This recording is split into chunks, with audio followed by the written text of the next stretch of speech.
Yo, what the fuck is up? This is Posh Gibson here for you today. And this is going to be a recurring series about fear. Yeah, that's right, folks. We're talking about fear. Because it is a very important topic to discuss.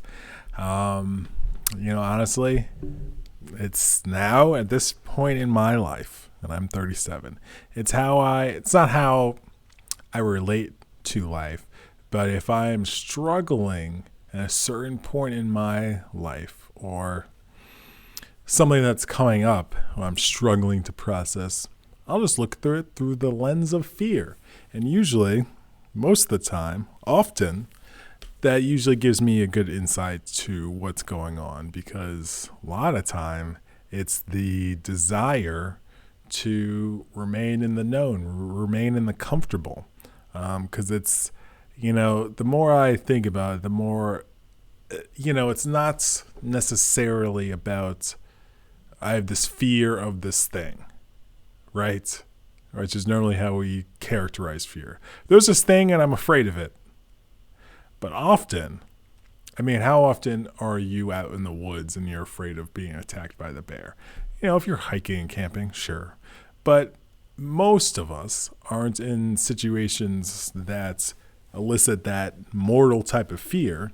But we're more in situations that it's more the fear of the unknown is the issue that most, if not a lot of people, deal with.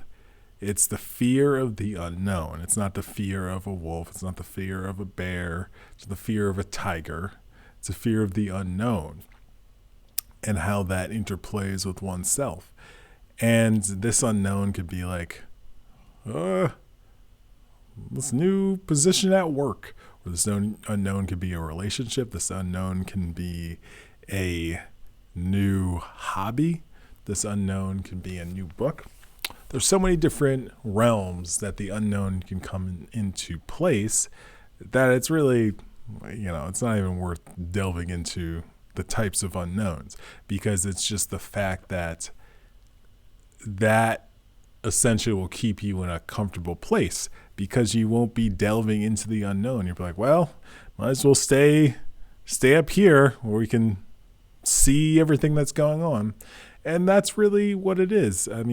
When you think about the unknown, you think about the dark, right? You can't see in the dark. You don't know what's in there. You know what's down there, in there, right? So you stay in the known. You stay in the light, which, gets you so far in life. But there's a lot of stuff in the dark that is very helpful to you in the light. And you need to go into that darkness to find out what the fuck is happening. Everybody who's familiar with Joseph Campbell will be aware of the whatever it's called, the hero's journey. And the hero's journey is not only a kind of an archetype and story, but it is a metaphysical, spiritual kind of insight, because the hero's journey is essentially the journey that a hero or heroine takes in a classical story. And this could be mythological story. This could be a video game. This could be a movie. This could be a TV show. You can apply it to all different types of heroes, right? Or antagonists, right? If you don't necessarily want to use hero, antagonist. And so the antagonist or hero in the story usually starts like this. Hey, yeah, there's this thing we need to do, and we need or want you to do it. And the antagonist / hero is like, what? Me? It's either I can't do it, I don't want to do it, why are you bothering me with this, or any sort of thing. They reject it, right? It's called rejecting the call. And after a time, maybe something happens, maybe they have some insight about something, and who knows. But then they're like, you know what? I do need to go on this random journey, mission, excursion, adventure, quest, whatever the case may is. Okay, person who asks me, random old man, random old woman, whoever, sure, I'll do it, okay? And then they go on the adventure. They leave the known, the light. They go into the unknown, the darkness, the unknown. They go in there, and this is where these stories teach us about, well, you had it in you all along. Oh, you had it in you all along. Wow. You had it in you all along, right? All those stories, all those fairy tales, all those Disney stories are all about you had it in you all along. But you had to go out into the darkness, fight the dragon, save the princess. And again, these aren't necessarily literal things. These are more metaphorical, metaphysical things that you have to do. You have to save the princess in your own heart. You have to save the princess in your own mind. You have to slay the dragon in your own heart. You have to slay the dragon in your own mind. Right? These are metaphysical stories. These are metaphysical interpretations of what we need to do to get our shit together. Right? It's not an actual princess we need to save. No, the princess is us. How about that? The princess is actually us, and we need to save ourselves. You need to save yourself. I need to save myself. You need to save someone else's princess. That's part of the problem. Everyone wants to save everybody else's princess. Save your own goddamn princess. Save your own goddamn princess. Okay? If everybody saved their own goddamn princess, we have a lot of problems taken care of. But everybody wants to save everybody else's princess. That just creates a whole mess. Everyone's saving everyone else's princess. God damn it. So, on this hero's journey, you have to go into the unknown, which is the darkness, which is facing your fear and bringing forth that which already exists in you. You could say the purpose of the quest, the adventure, the hero's journey is to help us recognize that which already exists in us, that, the qualities of our greatness that already exists within us. If we don't go on the journey, then how are we supposed to know that we have these qualities within us? We wouldn't. There has to be some sort of inciting incident to draw them out of us. And, this is what the hero's journey is about. And again, it's a metaphysical, metaphorical journey, story, path, experience, quest, however you want to call it, for us to go on. And so, the unknown is where our fears are generated, right? It could be the unknown of a new boss. It could be the unknown of a new pair of dildos, right? You had your old dildos and you're like, those were great, right? You were a huge fan of those dildos, but things wear out, things wear down. You got to move on. You got to get a new pair, and you don't buy just one dildo. You buy them in pairs because that's just how you rock, and that's just how you roll. Pairs of dildos. Anyways, so you get some new pair of dildos, and you're like, I don't know. Those last ones, they lasted me 9 years, and I don't know if the next dildos can compare, frankly. But you know what? I'm gonna give it a shot. I'm going to take those dildos out of their plastic packaging and we're going to see what's up. We're going to see what's up with them. And the point I'm trying to make is to always buy your dildos in pairs. That's the main point I am going for. And actually that's the whole point of this whole presentation. So in conclusion, always buy your dildos in pairs. Okay? Thank you. Okay. The point I'm making is, aside from buying dildos in pairs, is that the unknown equates to fear. And fear generates out of the unknown. And the more you can wrap your head around that and understand that if you are presented with a situation that is quote unquote unknown or has unknown factors to it enough where you can't use your brain to egotistically like, well, if this happens and that, it'll be fine. That's what we want to do. We always want to figure shit out, right? That's the best and worst thing about our brain is that it's always working on figuring shit out, right? And that's why, we're thankful, but it also creates trouble because sometimes we don't need to figure shit out. We just need to experience some shit. Or sometimes we don't need to figure shit out. We just need to do some shit and go into the unknown about it. We don't need to figure it out. We don't need to fix it. We don't need to heal it, right? But we need to have an experience of it. We need to have an awareness of it. So, my dear friends, just understanding where the unknown resistance is in your life is very helpful. I'm very keenly aware for me now when it's like, seems a little unknown resistance going on here. Interesting. And I'm aware of it. And, I don't necessarily judge myself for it, but I'm aware of it. I'm aware of it when it comes up. And, I don't necessarily make deals with myself or make, what's the word? I see it for what it is. I see it for what it is, and I don't give it too much credence and give it too much energy behind it, I guess you could say. I just see it for what it is, and I don't work on trying to trick myself out of my fear. I'm more in the approach now of understanding the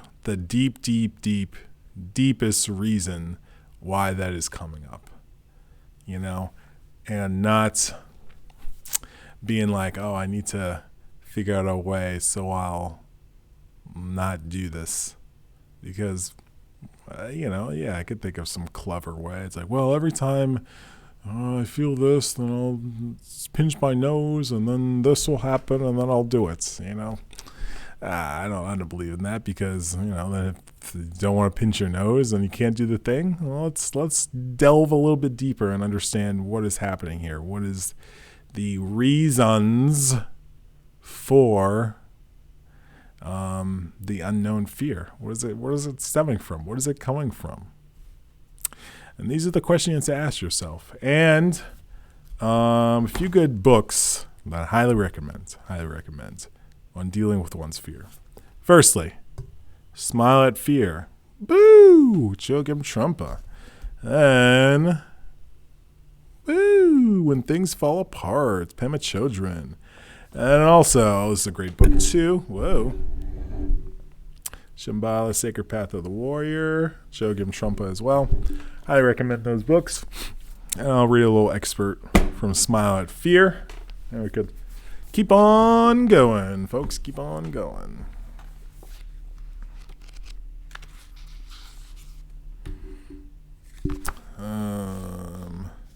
Actually, let me read the back part of this because I think it's a good place to start. Okay. Many of us, without even realizing it, are dominated by fear. We might be aware of some of our fears. Perhaps we are afraid of public speaking, of financial hardship, or of losing a loved one. Chogyam Trungpa shows us that most of us suffer from a far more pervasive fearfulness. Fear of ourselves. Bum, bum, bum. Let me read that again. Chogyam Trungpa shows us that most of us suffer from a far more pervasive fearfulness. Fear of ourselves. We feel ashamed and embarrassed to look at our feelings or acknowledge our styles of thinking and acting. We don't want to face the reality of our moment-to-moment experience. It is this fear that keeps us trapped in cycles of suffering, despair, and distress. So, yes. So, fear of oneself. It is a fundamental thing we all have to reconcile. Because you think, well, I'm not afraid of myself. Oh, nigga, you are. You are. Because all those times when you're like, I don't know if I can do that. But me, I don't know. Oh, the others. Oh, this. Oh, that. So all those doubts and second guessings and just moments when you just aren't feeling yourself. That's when you're showing your fear of yourself. Okay, that is when you're showing your distaste for yourself. Because you have this thoughts that how the way you walk down the street is like the incorrect way. It's like, oh well, I gotta. What? Oh, they're wearing those shoes? Ah, damn it. Why am I wearing green shoes? Ah, I'm a piece of shit wearing green shoes. Ah, I knew this was not a green shoe party. What's wrong with me? I need to get it together. I need to pay more attention. Right? These are things we say to ourselves, not necessarily about green shoes, but just about anything. We get into these certain rhythms of everyone else has it right except for me. Or not even that. Just like, I'm just a piece of shit. Or I don't get it. So I don't know how the other people out here are doing things. I don't get it. Right? We have a certain level of loathing regarding where we are in life. We just even on a spiritual path. That's a doozy of a one that I've been dealing with recently, where it's like, I am not where I need to be on my spiritual path. Which, at the time, I can laugh about it in this moment, but at the time it's very serious, right? But, thankfully I've read enough, so when I have these like just very extreme serious moments, especially about my spiritual path, it's like, oh man, I couldn't get any further than the thoughts I'm having now. The fact that I'm taking this whole thing so seriously. Why are you so serious right now? Why so serious? But it's taken me many years to have a reflective mindset in those moments. It doesn't always immediately happen in the moment, but maybe, a few minutes after, a little bit after, an hour later, I can reflect and be like, okay, I was being a little extreme. But these are the things that happen, because it's like we want ourselves to be the best, but that's not the best way to describe what we really need. What we really need is to become ourselves. That's what we really need. That's what we truly and really need. But we disguise it as we need to make ourselves better, which that's not it, because that would imply that we have to do a whole bunch of shit, which we don't. Or I don't believe we have to do it, because I feel that the version of yourself that we, ideally, all of us, there's people not striving for being their best self. It's not about addition, it's about subtraction. And that's a fundamental lesson that I've been able to learn from many different teachers. It's not about addition. There's nothing you need to add to yourself. It's about letting go of a whole bunch of bullshit, though. Letting go, subtracting your own bullshit, right? When people talk about feeling lighter, when they bring that up, they're not talking about like, oh, I added some new certifications to my resume. They didn't add anything. They let go of shit. They let go of bad relationships, toxic relationships. They let go of emotional baggage. They let go of shit in their psyche. They let go of, probably physical items that they no longer need in their life. They let go of some shit. They were lighter, right? They were lighter. They let go of things in their life. And that brings the space to just be in one's own just field of beautiful awareness. And it's something that, thank the goddamn good, whatever the fuck you want to say, thank the good Lord. I was going to say good Lord, but that's not where I'm at, but the old habits die hard, right? Thank the beautifulness that is you and me and the spirit that resides in all of us for finding Buddhism. That helped me. Like, now that I'm on a cult spiritual path, Buddhism and Taoism also were a huge foundation on that, because that really helped me begin to just analyze my mind and really process my thinking and process how I think and the ways I think. So that's that. Okay? Smile at fear.